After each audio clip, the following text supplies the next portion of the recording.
자화전자는 이제 애플의 수혜주라고 보통 얘기합니다. OIS, 옵티컬 이미지 스테빌리제이션. 그러니까 우리가 카메라를 찍을 때 손이 이렇게 의도하지 않아도 수전증이 없어도 떨릴 수가 있죠. 그러면 이제 떨림에 이제 기껏 찍은 사진이 뭐 이렇게 안 좋으니까 이런 것들을 방지하기 위해서 OIS라고 하는데 OIS의 기능 중에는 이제 소프트웨어로 떨림을 갖다가 방지하는 게 있고 두 번째는 하드웨어로 이제 손떨림을 갖다가 이제 방지하는 기술이 있습니다. 손떨림을 하드웨어 어떻게 방지를 하느냐? 내가 손떨림을 갖다가 이렇게 움직였다. 그러면 이제 상대적으로 이 스마트폰에서 반대적으로 이제 그 피사체를 갖다 움직여줍니다. 이 카메라 내부 안에서 그 자화전자의 OIS 하드웨어의 그 손떨림 방지 기능을 갖다가 개발을 했는데 이것이 이제 애플에 납품을 해서 엄청난 이제 각광을 받았습니다. 여기 또 다른 하나가 이제 폴디드 줌이라고 해가지고 폴디드 줌이 뭐냐면 이제 잠방형 기술로 카툭튀라고 하죠. 그 뭐 아마 아시는 분들도 계실 텐데 카메라가 갑자기 딱 튀어나왔어요. 왜냐면 스마트폰이 우리가 통상 생각했던 이제 통화 기능, 문자 메시지 보내고 인터넷 브라우저 이거 외에도 이제 카메라 기능이 점점 중요해졌어요. 그래서 사실은 많은 분들이 이제 애플의 아이폰을 쓰는 이유 중 하나가 아이폰이 잘 불편하잖아요. 불편한데도 불구하고 아이폰을 쓰는 이유 중 하나가 카메라 기능이 너무 좋아서 웬만한 무슨 뭐 그 DSLR 뭐 카메라를 쓰는 것보다 애플 아이폰 쓰는 게 훨씬 좋다. 이거는 이제 애플의 아이폰이 그 인공지능 AI 기능을 집어넣어 가지고 우리가 딱 한 번 찍은 것 같지만 사실 아이폰 내부에서 뭐 16장, 30장을 쭉 찍은 다음에 그 중에서 제일 좋은 사진을 갖다가 선택해서 소비자에게 보내줘요. 소비자에게 보여줘요. 뭐 삼성도 이제는 많이 그런 기술이 이제 그 들어왔는데 어쨌건 이제 그렇게 카메라 기능이 중요시하다 보니까 카메라를 갖다가 처음에는 하나밖에 없었죠. 스마트폰 뒷면에 카메라가 하나밖에 없었죠. 지금 뭐 5개씩 달려 있죠. 그래가지고 뭐 그 처음에는 뭐 그 비하하면서 야 이게 무슨 인덕션이냐 뭐 이런 얘기도 있었죠. 그건 어쩔 수가 없으니까 지금은 다 카메라를 5개씩 달아요. 근데 그러다 보니까 그 5개씩 다는 건 괜찮은데 카메라가 뒷면에 갑자기 딱 튀어나오는 게 있어요. 그래서 튀어나오는 것을 카툭튀 카메라가 가지고 툭 튀어나왔다. 그 당연히 이제 뭐 그 애플이나 이제 삼성전자나 카툭튀를 갖다가 방지하기 위해서 뭐 엄청난 노력을 하지 않았겠습니까? 그래서 엄청난 노력을 한 끝에 내려온 결과가 무엇이냐? 잠방형 기술로 잠방형이라는 게 이렇게 기역자형으로 이제 그 빛을 갖다가 이제 외부에 있는 피사체를 끌어들여서 안에서 들여다보는 거잖아요. 그런 잠방형 기술을 갖다가 선택을 해서 카툭튀를 좀 완화시키는 것을 다 채택하고 있는데 그 자화전자가 이제 애플의 카툭튀를 갖다가 잠방형 기술의 모듈을 개발해서 납품하고 있다. 이렇게 애플 수혜주로 분류가 됩니다. 그러면 자화전자의 그 작년 최근의 실적을 보면은 그 자화전자가 보면은 이제 작년에 보면은 무난했죠. 무난했는데 22년도 4분기 대비 작년 4분기는 엄청나게 매출과 순이익이 껑충 뛰었어요. 야, 이 대단하죠? 사실 이렇게 껑충 뛰었으니까 이거는 사실은 이제 아이폰과 관련된 그 수혜가 있다라고 보시면 되겠습니다. 그런데 전체적으로 이제 애플의 주가가 안 좋아요. 이게 6개월의 애플 주가와 이 LG노텍도 역시 이제 애플에 관련된 가장 강력한 수혜주 중 하나이기 때문에 그 LG노텍과 자화전자 주가를 같이 보시면 맨 위에가 요게 이제 약간 그 파란 게 이제 애플 주가입니다. 애플 주가 안 좋아요. 왜 안 좋냐는 제가 예전에 방송에 몇 번 말씀드렸지만 결국 이제 애플도 AI가 강해요. 강했는데도 불구하고 사실은 애플의 AI는 빅시브 시리로 대변되는 이제 애플의 AI는 이제 디코더용 AI. 그러니까 개와 고양이를 100만 장 보여준 다음에 누가 개고 누가 고양인지를 구별해라. 이 디코더용 AI예요. 사람이 100만 장 하려면 할 수 있죠. 100만 장 일일이 하나씩 1초마다 분류를 해도 100만 시간. 말이 안 나오죠. 근데 이제 기계가 하면 컴퓨터가 하면 100만 시간을 갖다가 하면 1초 안에 구별할 수가 있습니다. 100만 장의 사진을 두고 누가 고양인지 누가 개인지를 갖다가 1초 안에 구별할 수가 있어요. 이것이 이제 시리로 대변되는 이제 디코더용 AI인데 이게 이제 그것이 우리나라 충격을 준 거는 이세돌 구단과 알파고의 대국이었죠. 알파고가 100만 번을 갖다가 쫙 수를 놨을 때 어떤 수가 가장 이길 확률을 높게 해주냐 그걸 찾아내는 것이 이제 AI는 그때 우리나라 충격을 받았습니다. 근데 이거는 이제 그 디코더용 AI라고 하는데 지금 이제 작년에 또 다른 광풍이 불었던 챗GPT는 생성형 AI예요. 챗GPT의 그 G가 제너레티브 생성이라는 뜻이거든요. 이거는 아까 말씀드린 개와 고양이 문제가 아니에요. 예. 그래서 이 문제에 있어서 이제 그 애플의 그 대응이 늦었기 때문에 애플 대응 주가가 안 좋습니다. 안 좋고 뭐 거기에 이제 뭐 그 중국의 이제 애플의 어떤 인기가 식으면서 거기에 또 반영을 했습니다. 그럼 이제 노란색은 뭐냐? 이제 LG노텍이에요. LG노텍은 이제 애플, 이 파란색 애플이 있는데 노란색은 이제 LG노텍의 그 주가인데 당연히 벤더니까 더 주가가 타격이 심하죠. 그러면 맨 위에는 무엇이냐? 이게 자화전자예요. 자화전자는 상대적으로 이제 호실 주가가 선방을 했어요. 예.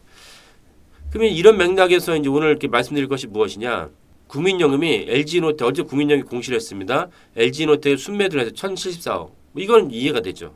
왜냐하면 애플과 관련된 상호 관계가 높은데 애플에 대한 전반적으로 이제 인식이 안 좋으니까 국민연금이 이제 그 10.48%에서 8.32%로 많이 줄였습니다. 2% 가까이 줄였네요. 예, 많이 줄였는데 특이한 점은 국민연금이 자화전자는 474억을 갖다가 순매수를 해서 일약 0에서부터 5% 넘어가는데 0에서 무려 7%를 갖다 꽝꽝 뛰었어요. 제가 그러니까 안 소개할 수 없어가지고 가져왔습니다. 어제 공시 내용입니다. 그러면은 도대체 다른 점이 무엇이냐? 다시 한번 말씀드리면은 애플의 주가가 내리막길을 하고 있는데 LG노텍도 같이 안 좋죠. LG노텍 무려 13% 떨어졌어요. 지난 6개월간 13% 떨어졌는데 지난 6개월간 자화전자는 5.1% 상승을 했어요. 심지어 이 기간에는 그 자화전자 아까 말씀드린 4분기 실적에 대한 얘기니까 자화전자 수익률이 무려 30% 넘었어요. 한번 올라갔다가 쌍봉을 찍고 떨어지죠. 쌍봉을 찍고 떨어지면 이제 차트 분석에서는 많이 떨어질 수밖에 없습니다.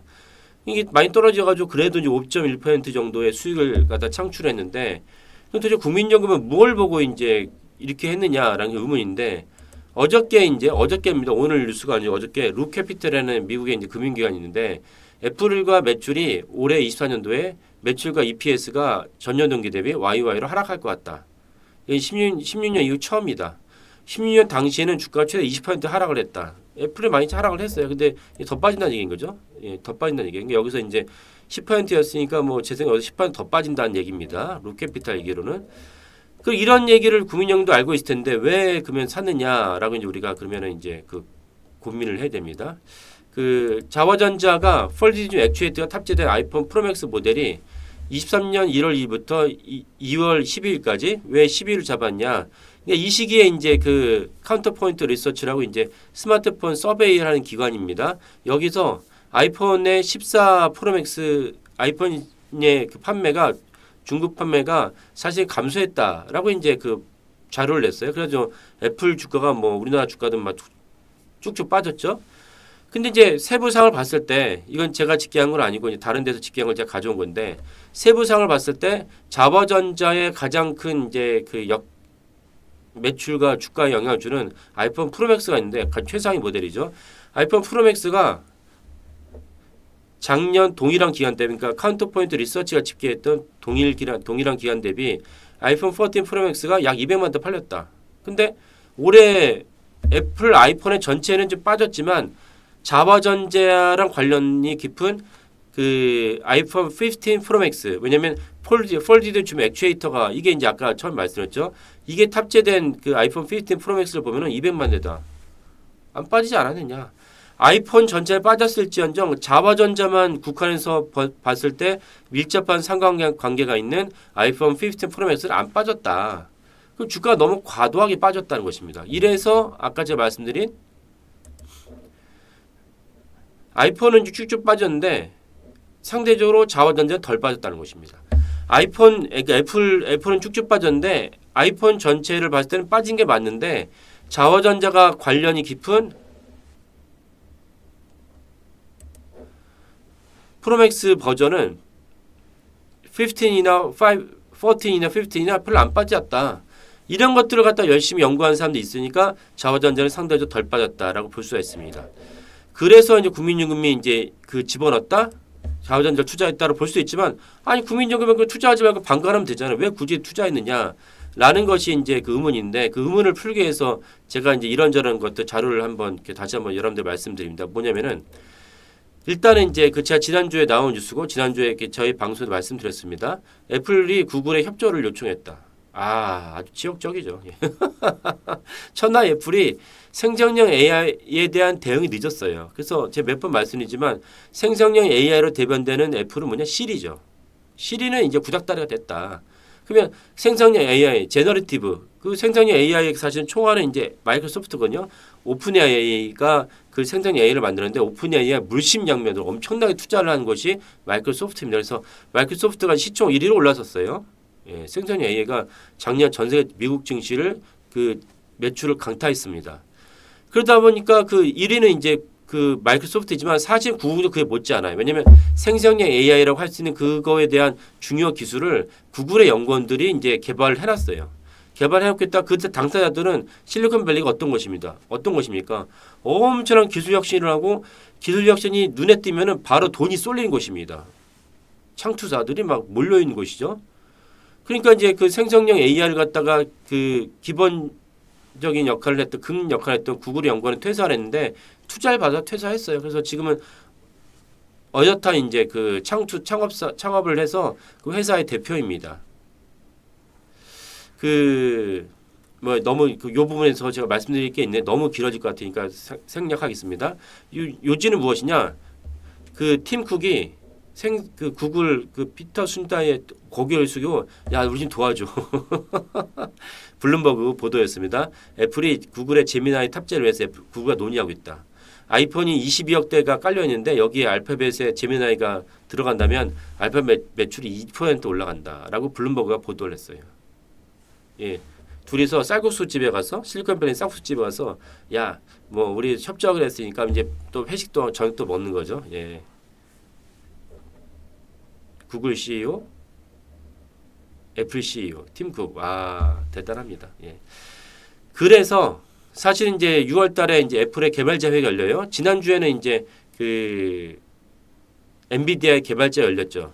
6월에 개발자 회의가 열리는데 이렇게까지 고개를 숙이고 들어갔으니까 개발자 회의에서 뭔가 가시적인 마일스톤을 팀 쿡이 내놓을 것이고 가을에 아이폰 16이 나오는데 16에서는 삼성이 사실은 그 발빠르게 구글과 협의를 하면서 AI 기능을 많이 집어넣었잖아요. 생성형 AI 기능을 많이 집어넣어서 서클 투 서치 구글 기술이죠.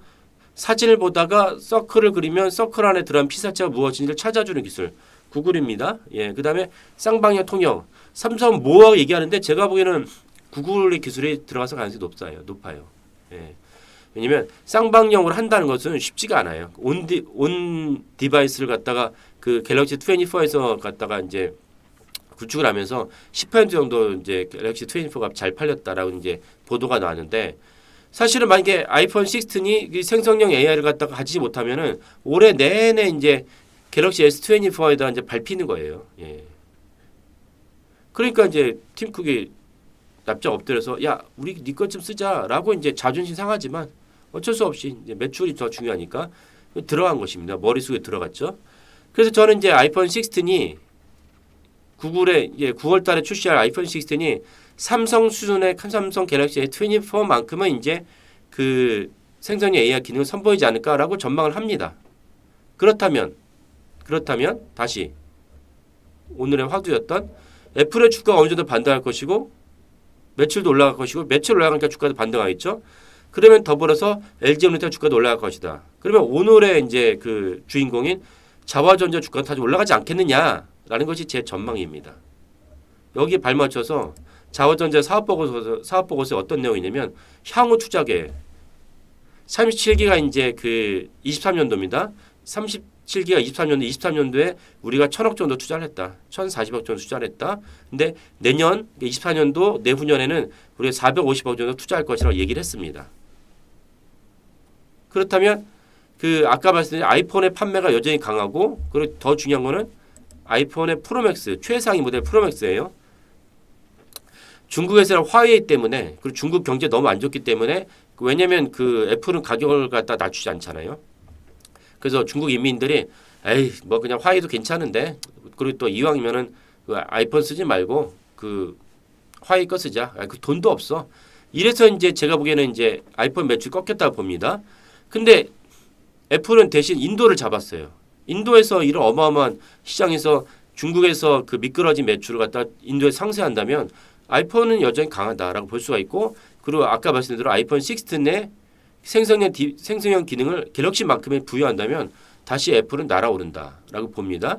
그리고 거기에 따라서 자와전자가 OIS 폴디드 짐을 갖다가 탑재한 프로맥스 모델이 잘 팔린다면 자와전자는 증설을 할 수밖에 없다라고 봅니다. 그래서 조만간 자와전자의 증설이 이거는 이제 투자 계획인 거고 투자 계획과 증설은 별개 아닙니까? 증설을 갖다 발표한다면 자와 발표할 거로 여겨져요. 발표하지 않으면 이제 당연할 수 없을 것이다. 그래서 증설을 하게 된다면 자와전자는 이때다 싶어서 주가가 될 것이고 이런 것들을 국민연금이 미리 자와전자 경영진과 상호 이제 그 의사타진하면서 이러이런 맥락인데 어떻게 진행되고 있습니까? 지금 아이폰의 매출은 어떻게 전망하고 있습니까? 그래서 이제 자와전자 경영진이 네 저희가 준비하고 있고 그래서 아이폰과 같이 그 매출에도 준비하고 있어서 저희는 이제 구미 공장 외에도 베트남 공장을 준비하고 있습니다. 이런 얘기가 오고 가지 않았을까라고 추정을 합니다. 왜? 그렇지 않고서야 국민연금이 5%도 아니고 7%를 어떻게 투자를 합니까? 예. 한두 푼도 아닌데. 그리고 이 7% 투자했을 때는 제가 지난번 말씀드렸지만은 사실은 국민연금이 아니라 100이라는 것다가 국내 증시에 투자한다면 30만 자기가 직접 투자를 하고 70은 위탁을 줘요. 위탁 계정을 받은 자동운용사는 1년 단위로 수익률 보고를 하거든요. 그것이 계약이 연장되느냐 마느냐에 또 중요한 어떤 연결고리가 됩니다. 그러면 이제 그런 것들 다 파악하고 투자를 했을 것이라고 저는 추정을 합니다. 그런 맥락에서 자와전자를 오늘 설명드렸습니다. 예, 오늘 방송 여기까지 하겠습니다. 감사합니다.